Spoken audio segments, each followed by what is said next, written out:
Hi, Ishita. How are you?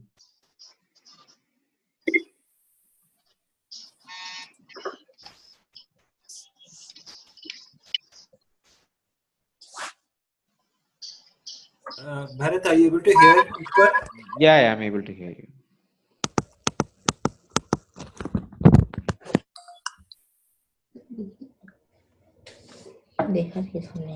All right, I'm going to share the screen and we can get started.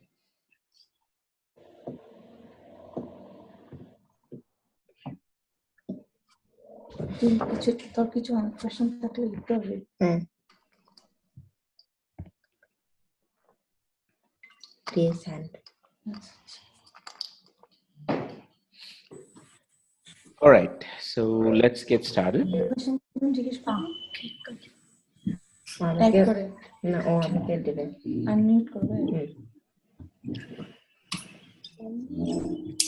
Okay, so today's session is about how to play endgames, right? How do you even approach endgames?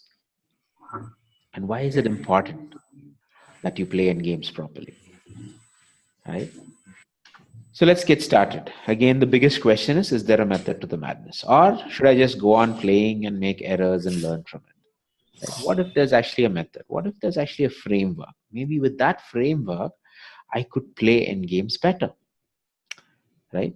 So ultimately, why are we here? We are here because we want to work on our endgames. We want to understand. We want to be kind of par excellence when it comes to endgames.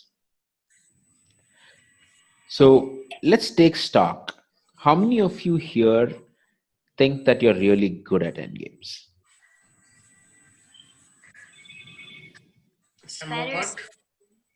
Okay, Ujjwal.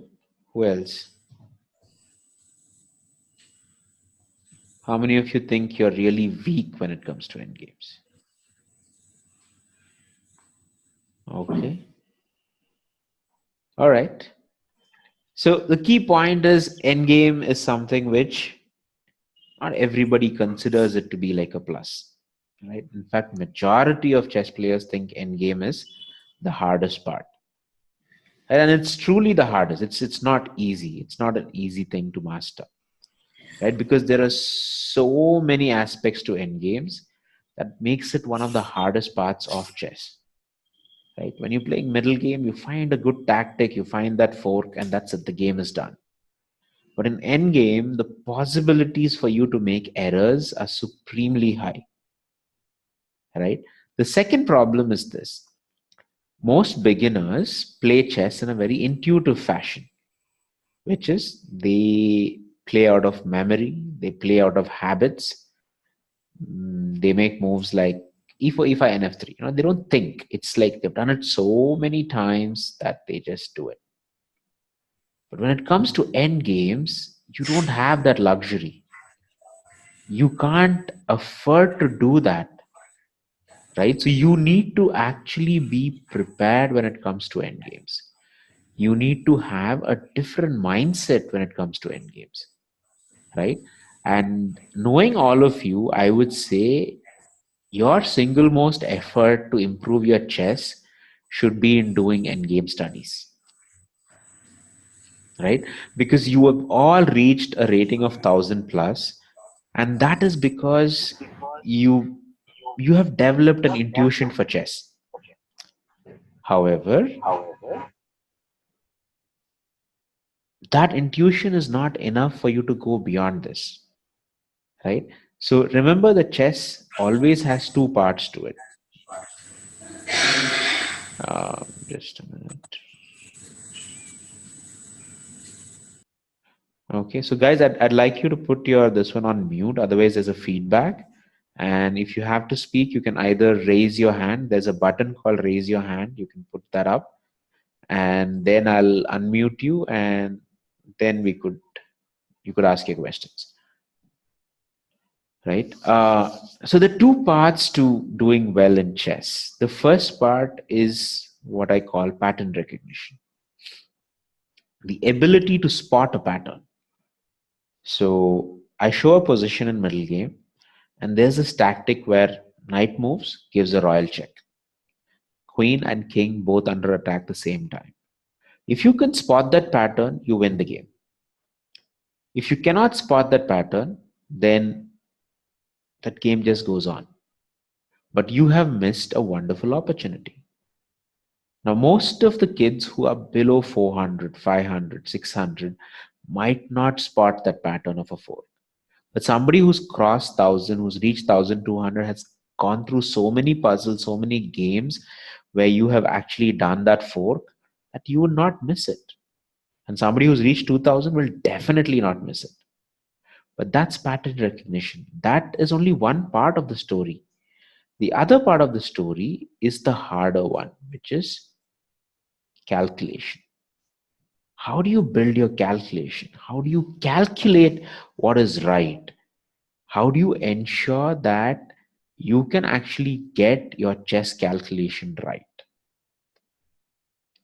Okay, that's where endgame comes into picture. And that's what most of you guys need to work on right now. Okay, ultimately, why do we want to learn endgames? Because we feel stupid when we bungle it up, right? There's so many stories I've heard where somebody says, hey, I was winning, I was like a night up, and then I just blew it. Why? Because I was nervous, I didn't think, I just played fast, I made a blunder. Whatever is your alibi, whatever is your reason, ultimately it leaves you feeling stupid. But if you can become an excellent endgame player, then it would be a completely different story, right? So let's go further. Again, what I always tell in every class, remembering is easy, applying is hard. So in endgame, there is no remembering. You cannot mug it up and say that, hey, I'm going to remember the next 5 moves in this endgame. The only thing that matters in endgame is actually applying. So let's do the hard stuff first. Okay. First thing you have to recognize and realize is this. Endgame is not like the others. Openings, there's a lot of remembering to be done. People can memorize, right? I've been told that there are schools in Tamil Nadu where they actually make students mug up the openings, right? They just try and remember it by rote that, oh, this is the French defense. This is Sicilian knight off. They just remember move after move after move. And you know what's the easiest way to beat them? Play a novelty. Do something which they never expect. And suddenly they are like off their preparation. But that's remembering. In middle game, a lot of pattern recognition. You see a fork, you see some basic ideas like, hey, I have an open file, I should bring a rook there, and I'm done. But end game is all about calculation because one mistake is all you need and you lose the game. So last week we spoke about the theory of constraint that applies, which means you always think about what is the constraint, what's the limitation of the positions that you have, what is the threat that you can pose, and how can you push your opponent under ZugZwang. If you are able to do this time and again, that can make a huge difference. However, today I'm not so worried about the technical details of it. It's more about what is it that you need to bring to the board, to the table to really excel at endgames.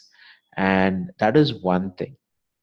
If you can start endgame with the belief that accuracy is infinitely more important than speed, it's very hard, right? Because each one of you, when you play a game, you build a certain momentum. You know, when you do the middle game, you build a momentum. You play fast. And then when you come to end game, all of a sudden you look at the clock and the time is running out. So you want to play faster. But that's exactly what you shouldn't be doing. When it comes to end game is when you slow down. Right? So if there's a single most belief that you need to have, it is this. You want to be right. You need to be right in end game. Because one mistake is all it takes to throw the entire game away. Which means the one single factor that you need to excel at endgame is patience. And I know it's a quality that's kind of very short in supply with most of you guys, right? Patience is something you've never heard of. You want speed, you want action, you want adventure, you want to go fast, right? Great, do that in your video games, do that in other stuff. But when it comes to endgame and chess, remember it's patience. So, how does it manifest itself? The more patient you are, the greater your chances of winning every game. And the more hasty you are, greater the chances that you will miss it out. Okay. So I'm going to take you through an end game. So this is a position that we have: white to move and win. Now, before you start solving it and jump to conclusion and say, I want to move this and I want to do that, let me give you the backstory for this. Imagine you're playing this game and you're playing with somebody who's rated about 400 to 500 points above you. And you have this golden opportunity where if you play it correctly, you win the game. One mistake and it's gone. So take a few seconds, and if you would like to volunteer an answer, I would like to hear it.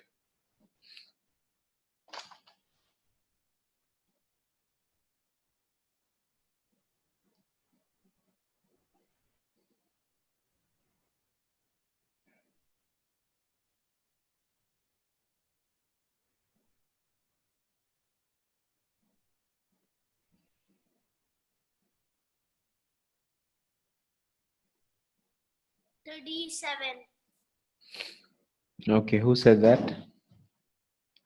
Me. I can't see every camera. So Dhruva? So Dhruva, you failed the test straight away. I told patience is what you need. And you're giving me an impatient answer. So I will say that your answer is right if you can take me all the way till the win. If you're not able to do that, this proves again that the one thing that you're missing is patience. That you're not able to think through deeply, that you're jumping to a conclusion, that you're making an intuitive move, that you're just playing out of habit. So go ahead, tell me, what do you think black will do after you move d7?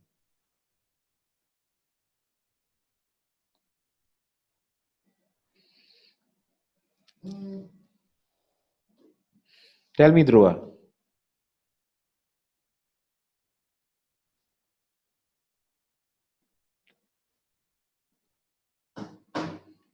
If you move d7, what is it that black will do?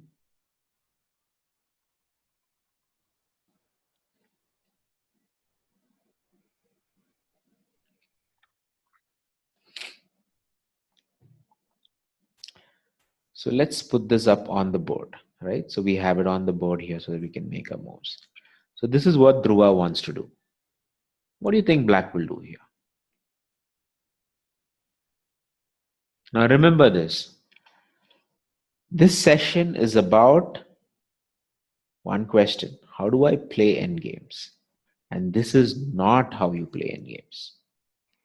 If you were actually playing this game and if you made this move d7, you have lost the game then and there. By lost, I mean you might end up with a draw, but you missed a golden opportunity to win. Why? Because you looked at it, it felt intuitive, it felt correct. Why not do it? What's the big deal? But did you think through what's going to happen next? So, what should you do? How should you actually play the end game? The way to play the end game is you know this is what's going to happen. You want to move this. That's the first impulse that you have. However, you control it. You put a lid on that. You don't straight away do that. You hold back and you ask, okay, d7 looks good. What do you think he will do? If I play d7, what will he do? Bishop e8. Okay, what will happen next, Saurav?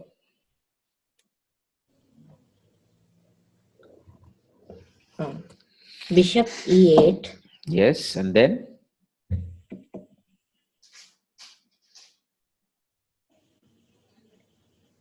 If he captures, it's a draw. Yes, If that's he true. queens,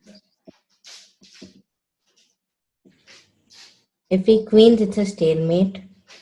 There you go. That's your fix. That's why this endgame is cool, because if you blindly move this and then you say, okay, what's he going to do? And he moves it and you don't want to kill it and just promote it to queen, say, thank you so much, the game is over. Because while you might get a queen and be very, very happy about that, it's a stalemate. He can't move his bishop. He can't move his king anywhere. Bishop is controlling this. And he's completely locked out, right? So, Dhruva, I have a question for you. Did you think about the stalemate when you moved d7?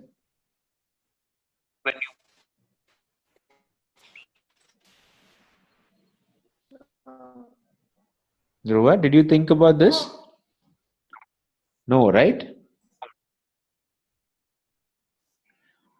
Ujjwal also wants to advance the pawn.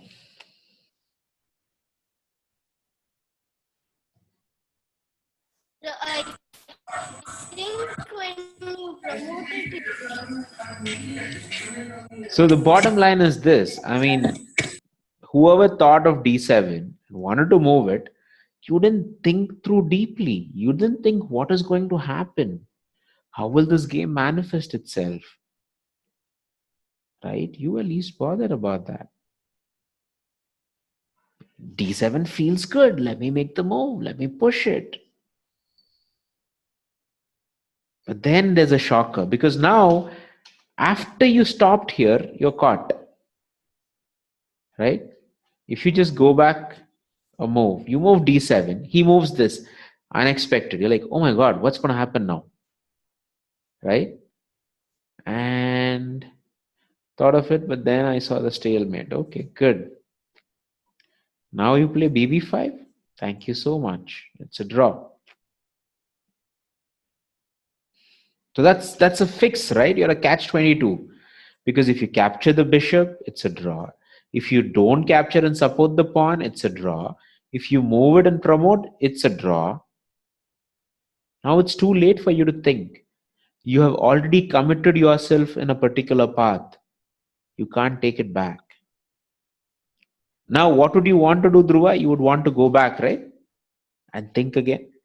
no, I think you promote it into a bishop. I think you should promote the pawn into a bishop. What will happen after that? And then he'll move his bishop. So you move it, he brings it here, you promote it into a bishop. What now?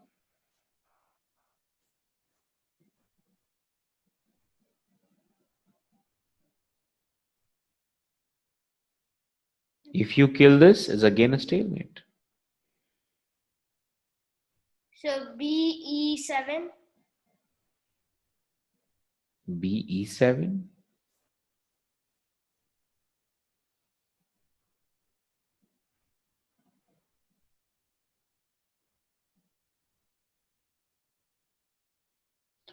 So, Dhruva, my point is this, and I want you to understand this very well. You are playing one move at a time. That's not how you play in game.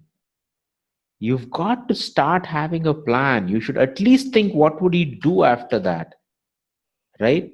This kind of, I'll make one move, you make one move, then I'll figure out what is next move, then I'll figure out what is the move after that. That's not how you play end games. You've got to slow down. You've got to think of all the possibilities. You cannot just jump to conclusions. You cannot just say, okay, I'll promote to bishop. You're saying this is wrong, I'll do this. Then you're saying that is wrong, I'll do that. That's not going to cut it for you. You want to be a good chess player? Then learn to be patient. Learn to ask it. Learn to run multiple scenarios in your head, but don't make the move. In other words, the one thing you don't want to do in endgame is to blindly make the move. That's something that you have to cut. That's an impulse that you all have. So, Dhruva, I know that you are being vocal and you're telling it out, but there are a lot of people who are thinking and not telling it out right now. But they all have the same problem. It's the impulsive move. You just want to do it. But if you can be different compared to all your peers, if you can be a little bit more patient, that could make all the difference. So you got to hold back. You shouldn't jump to conclusions.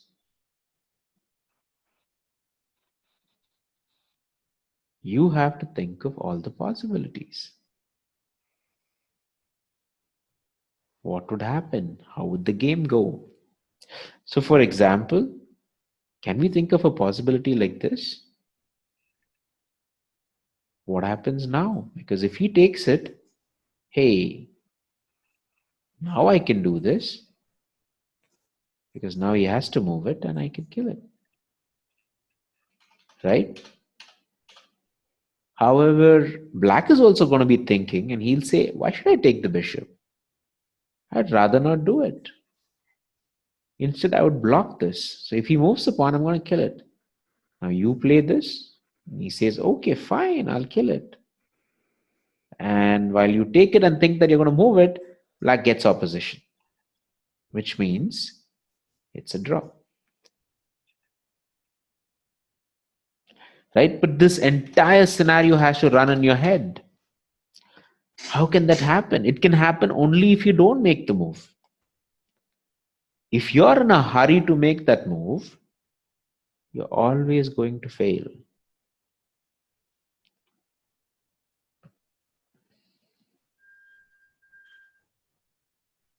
And there is no shortcut to this. There is no straightforward answer. I cannot give you a list and say that just do it. I can give you a theory. I can tell there's a theory of constraint. And if you apply it properly, you will find a solution to every single endgame. However, I cannot spoon feed the answer to you. You Bishop will have to do E6. it. Bishop E6. Same thing, right? Bishop F7.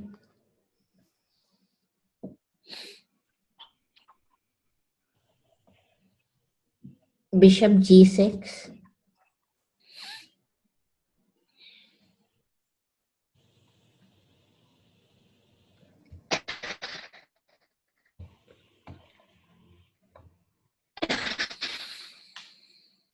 Or better yet, I would want to keep control of this. So as soon as you move it, I'm going to kill it. But sort of this line, you think in your head, right? There's an entire possibility of what's going to happen, you think in your head.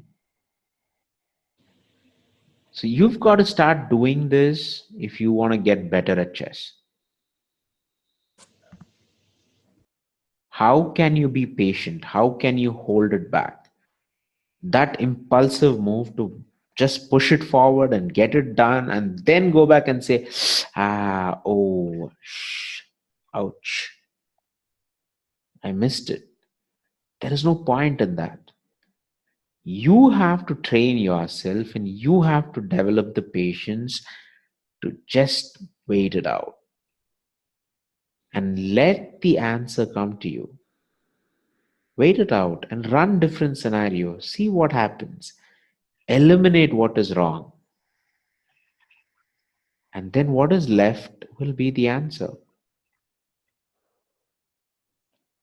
So how do you apply that? How do you do that?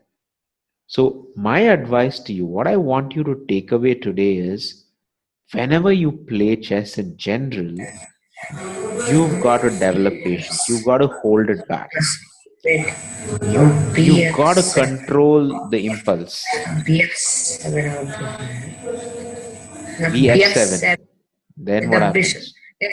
If the bishop takes, then and we advance the pawn, then there's no way to stop it. Yes, And if but I won't take it. okay, that's it. Wait.